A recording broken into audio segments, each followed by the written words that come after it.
Sa ikatlong araw ng COC filing, naghain ng kanilang kandidatura ang tatlong pambato ng partido ni Pangulong Rodrigo Duterte. Ayon kay Senador Bato de la Rosa, hinihintay nila kung tatakbong senador si Mayor Baste Duterte at kung tatakbong alkalde ng Davao ang kanyang ama. Nasa frontline ng balitang yan si Mon Gualvez. Bitbit ng mga placard at tarpaulin, nagsama-sama kanina sa labas ng Manila Hotel ang mga taga-suporta ni Senators Ronald Bato de la Rosa, Bongo at aktor na si Philip Salvador. Sabay-sabay naghain ng kani-kanilang certificates of candidacy ang tatlo sa pagkasenador sa ilalim ng Partido Demokratiko Pilipino o PDP kung saan tumatayong chairman si dating Pangulong Rodrigo Duterte. Sinamahan sila ni incumbent Senator Robin Padilla na presidente ng PDP. Gusto ko rin talagang makatulong sa peace and order natin. Gusto kong manumbalik yung paniniwala at tiwala ng mga tao, ng mga magulang na pwedeng makauwi ang mga anak nila sa kanilang mga bahay. Na hindi makikidnap, hindi magagahasa, hindi mapapatay. Pag-amin ni De La Rosa, posibleng makaapekto sa kanilang pagtakbo ang mga pambabatikos sa pamilya Duterte gaya na lamang ng investigasyon sa war on drugs. They form part of a grand demolition job against us, the Duterte and the allies of Duterte. So, I leave it up to the people. Kung sila naniniwala na si Bato ay masamang tao, then please, by all means, do not vote for me. Sa mga nagtatanong kung tatalab pa rin ba ang Duterte Magic sa 2025 elections, ang sagot lang ni Go. Mga kababayan ko, kayo na pong humusga kung sa tingin ninyong nakatulong po sa inyo ang mga programa niya noong 2016 up to 2022.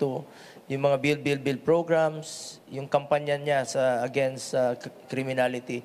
Kung nakakalakad ho ba ang inyong anak na hindi nasasaktan at nababastos, kayo na pong humusga.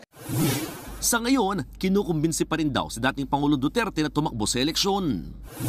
Ako hanggang ngayon, nakikiusap kay Mayor. Ang kailangan natin sa leader natin, yung wisdom.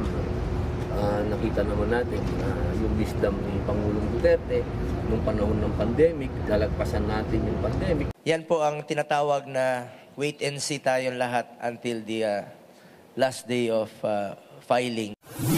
Kahapon, naglabas ng larawan si Vice President Sara Duterte kasama ang kanilang ama at kanyang mga kapatid na sina Congressman Pulong Duterte at Davao City Mayor Baste Duterte.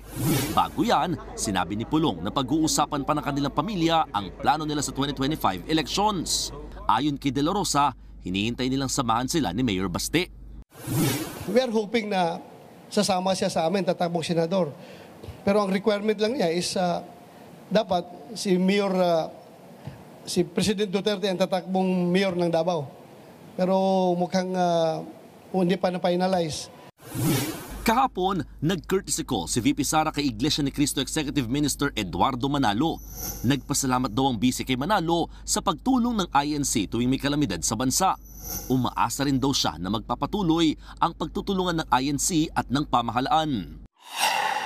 Samantala, si Dr. Liza Ong naman ang naghain ng kandidatura ng kanyang asawang si Doc Willie Ong sa pagkasenador.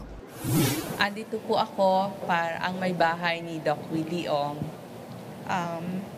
para i-represent siya for senator. Maraming salamat po sa lahat ng nagdasal for Doc Willie Ong. Thank you po. Nakatakda raw bumalik sa Pilipinas si Doc Willie sa Disyembre para personal na mangampanya sa kabila ng pakikipaglaban niya sa cancer. Mismong si Senator Grace po naman ang nagpakilala sa anak niyang si Brian Polya Manzares na tumatayong first nominee ng FPJ Panday Bayanihan Party List. Hindi po ako kandidato, nandito po ako bilang isang nanay na sumusuporta sa aking anak na si Brian.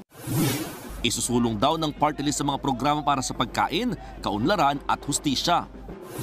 Ngayon ay napatapos na po ang termino ng aking ina. Importante na ituloy namin ang kanyang legislative agenda at ang pangarap ni FPJ para sa bayan. Nagbabalita mula sa Frontline, Mon Gualvez, News 5. Mga kapatid, Mean Los Baños po, huwag magpahuli sa mga balita at impormasyong dapat ninyong malaman. Para sa mas malawak na balitaan at diskusyon, mag-follow at mag-subscribe sa social media pages ng News 5.